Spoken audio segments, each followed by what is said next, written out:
okay ကျွန်တော်ဒီ tutorial လေးကိုပြန်စလိုက်ရအောင်เนาะကိုတို့ဒီမှာ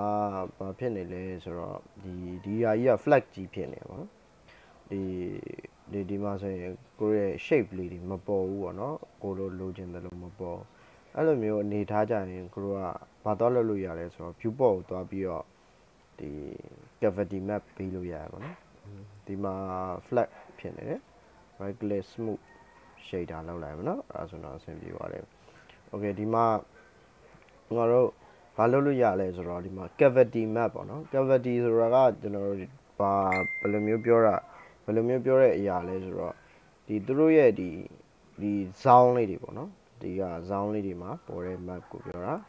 ကျွန်တော်တို့ cavity map ကိုတွားချင်တယ်ဆိုရင်ဒီဘက်ဒီ runner တို့ဒီမှာဒီ shader တို့ပေါ့เนาะအဲ့ဒီရဲ့ဘေးကမြားလေးကိုနှိပ်လိုက်မယ်အဲ့မှာဘာရှိလဲဆိုတော့H-ray ပါပြောလိုက်မယ် H-ray ကကျွန်တော်အကြည့်ပေါက်back face ကြတော့အခုလောလောဆယ်ကတော့မရှိသေးဘူးပေါ့နော်မရှိသေးဘူးဆိုတော့နောက်ပိုင်းကျတော့ကျွန်တော်ပြောပြပေးမယ် back face ဆိုတာနောက်ဖက်ကိုပိတ်တာပေါ့နော်နောက်ဖက်ကိုပိတ်တာနောက်တစ်ခုက shadow ပေါ့နော် shadow ကလည်းဒီမှာ default shadow တော့ပါလာတယ်default shadow ခဏ studio lighting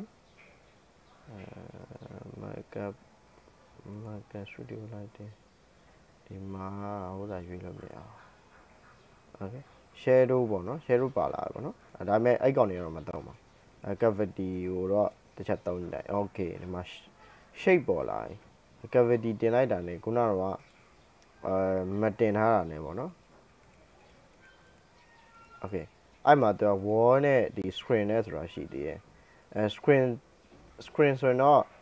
ပို့ပြီးတော့ strong ပို့ဖြစ်တယ် wall ကြတော့တိတ်ပြီးတော့အရင် strong မဖြစ်ဘူးနှစ်ခုစလုံးရောပြီးတော့လည်းသုံးလို့ရတယ်နော်အဲ့ဒါဆိုရင်တော့ပို့ပြီးတော့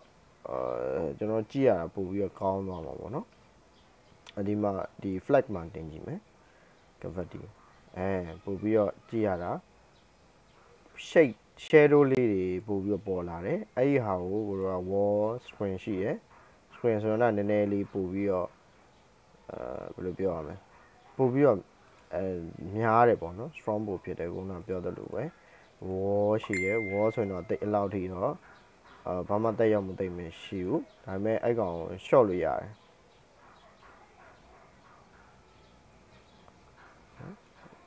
short တင်လို့ရတယ်ဒါ share ဝိုင်းသွားတာဒါ highlight နော်အဲ့လိုမျိုးဆိုရင်ပို့ပြီးတော့ကြည့်ရတာပိုအဆင်ပြေရပါတော့နှစ်ခုစလုံးလောက်တဲ့ဟာရှိရင်နှစ်ခုစလုံးရောထားတဲ့အနေထားပါတော့ဆိုရင်screen space မှာဟာဒါ wall space မှာနည်းနည်းလေး font လေးပို့ပေါ်အောင်ကြည့်ရတာနော်ကိုဆွဲထားတဲ့ဟာဘယ်လိုမျိုးအနေထားရှိတယ်ဆိုတဲ့ဟာကိုဒီက cavity online တာ flag ကြီးကြတော့တိတ်ကြည့်လို့မကောင်းနော် wall လောက်ပဲပို့ထားလိုက်မယ် wall မှာနည်းနည်းလေး highlight shadow နည်းနည်းတင်နော် okay ဒါဆိုတော့ပို့ပြီးတော့ကြည့်လို့ကောင်းသွားတာပေါ့နော်okay ကျွန်တော်တို့ကြံတဲ့ဟာကဘာကြံလဲဆိုတော့ဒီပုံးကြံမယ်နောက်တစ်ခုကဒီဘက်ကဟာကြံမယ် okay ဒီကောင်လေးဆွဲကြည့်အောင်ဒီကောင်လေးကတော့ကျွန်တော်ငွေရှင်းဆက်ဖြစ်မယ်ထင်တယ်ဆိုတော့shift G shift Z နောက်ပြီးတော့ tab A စကလေးချုပ်မယ် G Z ကျွန်တော်ဒီနားလေးမှာသွားထားမှာဆိုတော့ကျွန်တော်တို့ဒီနှစ်ခုကိုဆက်လက်မှတ်မယ် shift ဖိပြီးတော့ဆက်လက်မှတ်လိုက်တယ်ပြီးသွားလို့ရှိရင် question mark လေးနှိပ်လို့ရတယ် question mark မဟုတ်လေ back ပေါ့နော်back space အမဟုတ် back space sorry slash ပေါ့နော် slash ဆိုတဲ့ဟာလေးနှိပ်နိုင်မယ် okay ကျွန်တော်တို့ tab G shift Z နှိပ်ရတဲ့အကြောင်းအရာ Z ကိုမရွေ့သွားခြင်းလို့ G shift z okay okay ကျွန်တော်နည်းနည်းလေးချိန်ကြည့်အောင်ဒီဘက်ကရင် tab ကိုခေါ်လိုက်မယ် tab ကိုခေါ်ပြီးတော့ကိုလို vertex ကနေဒီကောင် vertex ပုံ3g နောက်ပြီးကြရင်ဘယ် exit သွားချင်တာလဲ y ဟုတ်ပြီနော် y exit ကိုသွားချင်တာ okay ဒီမှာ g x exit g z exit okay အဲ့မှာမှဒီဟာလေးကိုစောင်းမယ် g x နော်တလောက်လေးရှိမယ် okay နောက်ပြီးတော့ဒီနားလေးမှာအပေါက်လေးရှိမယ်ပေါ့နော်အပေါက်တော့မဟုတ်ပါဘူးအပေါက်လေးပဲပြောအောင်ပေါ့အဲ့ဒါဆိုရင်ကျွန်တော်တို့ကဘာ tools သုံးလို့ရလဲဆိုတော့ bool tool ဆိုတဲ့ဟာသုံးလို့ရတယ်အခုလောလောဆယ်အဲ့ဒါမတော့ခင်နည်းနည်းလေးဒီနေရာလေးမှာကျွန်တော်တစ်ခုလေးထပ်ထည့်ချင်တယ်ပေါ့နော် g x is it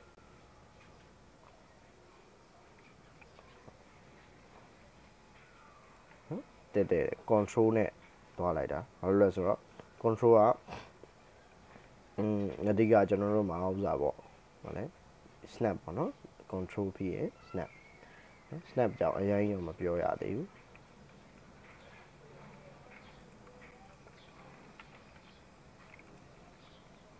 okay ဒီမှာကျွန်တော်တို့အပေါက်ဖောက်ချင်တယ်ပေါ့နော်ပေါက်ဖောက်ချင်တယ်ဆိုရင်ဘာရှိလဲဆိုတော့ bool tool ပေါ့ bool tool ဆိုတာတကယ်တော့ pro boolean ပေါ့ boolean ပေါ့နော် pro boolean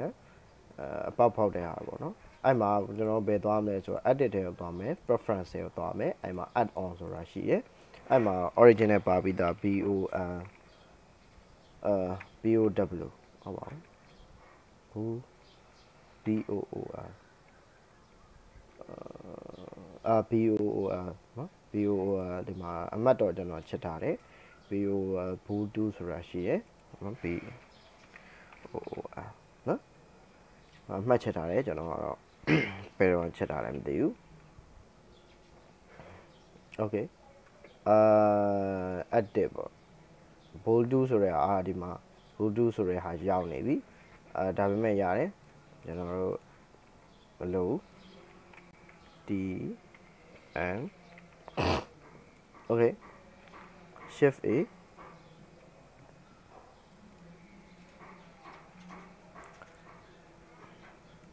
shift a scale escape မလို့ tab g shift z scale နော် edit mode ထဲကကျွန်တော်တို့ scale ဥစားလောက်လိုက် g နောက်ပြီးတော့ scale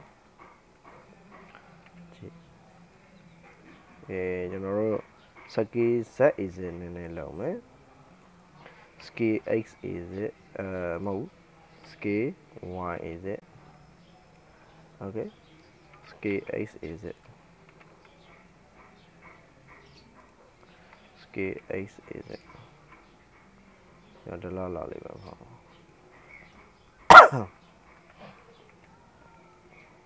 scale ထားလောက်လိုက်နော်လောက်လေး okay ဒါဆိုရင်ကျွန်တော်ဒီနှစ်ခုရပြီเนาะ circuit select မှတ်ပြီးတော့sorry control minus ပေါ့เนาะဒီဘက် number lock တွေက minus ပေါ့เนาะအဲ့ဒါဆိုရင်သူကဘယ်လိုဖြစ်သွားပြီလဲဆိုတော့ဒီ boolean ဖောက်လိုက်တဲ့သဘောမျိုးပေါ့เนาะ bool tool on ထားမှာအဆင်ပြေမယ်အရင်ဆုံးဘာလုပ်ရမလဲဆိုတော့ဒီ blender မှာအဓိကဒီမှာလိမ်မော်ရောင်ဝင်လေးနဲ့သူကနောက်တစ်ခုမှတ်လိုက်လို့ရှိရင်လိမ်မော်ရောင်အရင်နဲ့အနုနဲ့ရှိရပါတော့အနုကအဓိကကောင်ပေါ့ဆက်လက်မှတ်တယ် shift ဆက်လက်မှတ်တယ်ဒီကောင်ကျွန်တော်တို့ကအဓိကလုပ်ချင်တာเนาะအဲ့ဒီမှာအနုကောင်ပေါ့เนาะအနုကောင်လေး control ရဲ့ minus ရဲ့အဲ့ဒီဒီ number lock နဲ့ကျွန်တော်တို့ကဥစားနေတော့ကွာတယ်အမြဲတမ်းပဲနော်ကျွန်တော်ဘယ်လောက်အနက်ကိုထားခြင်းလဲဆိုတော့ပြီတလောက်ဆိုနော်အရန်ကိုလွယ်ပါတယ်နောက်တစ်ခုကဒီမှာကျွန်တော်တို့ကဒီမှာ different ပေါ့နော် junior ဆိုတော့ပေါင်းပါပေါ့လေဒီမှာကျတော့ different လို့တောင်းတာ နော်ဒီမှာကျတော့ different လို့တောင်းတာလေ okay ဒါဆိုရင်ကျွန်တော်တို့နေရာအချိန်မျိုးချလို့ရတယ် GZ တကယ်တော့ဒါကျွန်တော်တို့ကဒီဟာတွေကိုကြိုက်သွားပြီပေါ့နော်ဒီဟာတွေကြိုက်သွားပြီဆိုရင်မလုပ်လို့ရလဲဆိုတော့ဒီ modifier တင်ထားတဲ့ဟာကို apply လုပ်လိုက်ပေါ့နော် apply လုပ်လိုက်ရင်တော့သူပြီးသွားပြီเนาะဒီကောင်းကို delete လုပ်လိုက်တယ်ဆိုရင်ဒီဟာကြီးကပုံလေးဖြစ်သွားပြီ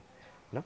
Bluetooth ကိုလွယ်ကူသုံးနေတယ်ဆိုရင်ဒီလိုမျိုးသုံးလို့ရပါ Bluetooth ကိုတွားပြီးတော့ control minus ကျွန်တော်နှိပ်လိုက်ရင်ရပါပြီเนาะ control minus ကျွန်တော်အမြဲတမ်းမှားပါတယ် keyboard ကောဟာနဲ့ဥစားဟာနဲ့အမြဲတမ်းမှားတယ်ဆိုတော့တတိတော်ထားပါเนาะ okay ပြီးသွားလို့ရှိရင်ကျွန်တော်တို့ဒီမှာဘာရှိလဲဆိုတော့ဒီ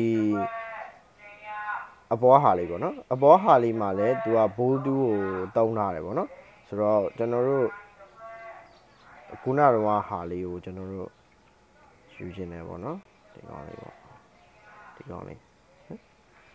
ဒီကောင်ကတကယ်တော့ဘာဖြစ်နေရလဲဆိုရင် object တစ်ခတ်တကယ်ရှိနေတာဒါပေမဲ့ဘာဖြစ်နေလဲဆိုတော့သူကဖျောက်ထားတာပေါ့နော်ဖျောက်ထားတာဆိုတော့ random reverse letter မရောက်သွားရင်မင်းရဲ့ okay ကျွန်တော်တို့မီ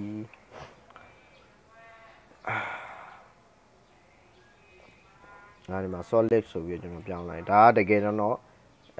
ရှိသေးတယ်ပေါ့နော်ဒီကောင်ကဘာမှမဖြစ်သေးဘူးဒီကောင်ကိုပြန်သုံးခြင်းကျွန်တော်တို့ပြန်သုံးလို့ရတယ် okay ဒါဆိုရင် okay ဒါဆိုရင်ဘာလုပ်မလဲဆိုတော့အရင်ဆုံးကျွန်တော် object ကိုset original ပေါ့ဒီမှာ byboard ကဒီနားလေးရောက်နေတယ်ဒါဒီနားလေးရောက်နေအဲ့တော့ object set original origin to geometry လောက်လိုက်တော့မှဒါလေသူ့နေရာကဒီမှာဖြစ်သွားမှာเนาะ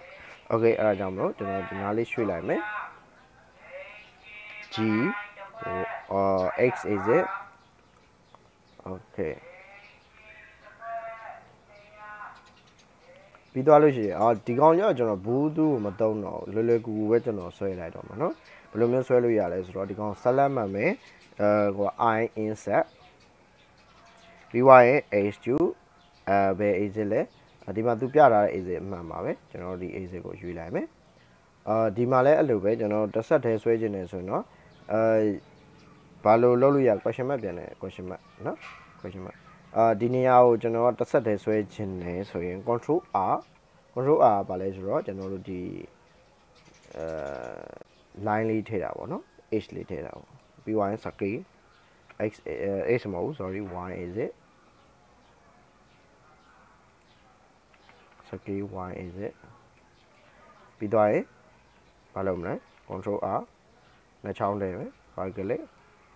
ဒီလိုနီးနဲ့လည်းသုံးလို့ရတယ်ဒါမှမဟုတ်ရင်ကျွန်တော်တို့ဘာသုံးလို့ရလဲဆိုတော့ဒီဟိုးစားတွေပေါ့နော်ဘယ်လိုပြောရမလဲ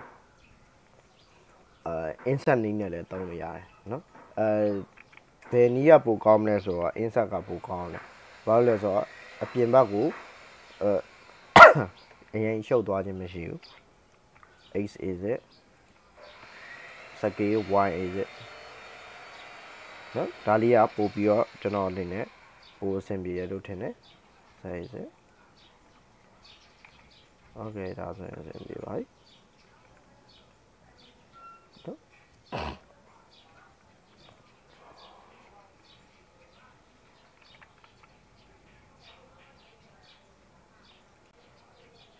โอเค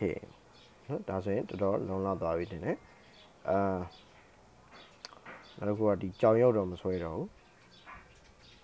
ကြောင်ရုပ်တော့မဆွဲတော့ဘူးကြောင်ရုပ်အရင်ဒီနားလေးမှာစာအုပ်လေးတအုပ်တော့ဒါထားလိုက်မယ်နော်စာအုပ်အရှုပ်ပါဒါတော့တော်ပြီဒီနားလေးမှာမှန်ကွတ်မယ်ပေါ့နော်မှန်ကွတ်မယ်ဒီရဲ့ပစ္စည်းကျွန်တော်မဆွဲတော့ဘူးမှန်လေးပဲကွတ်ထားလိုက်တော့မယ်နော်โอเคအဲ့ဒါကျွန်တော်တို့နောက်ပိုင်း material ကတ်လို့ရှိရင်ထပ်ထည့်မယ်ပေါ့နော်โอเค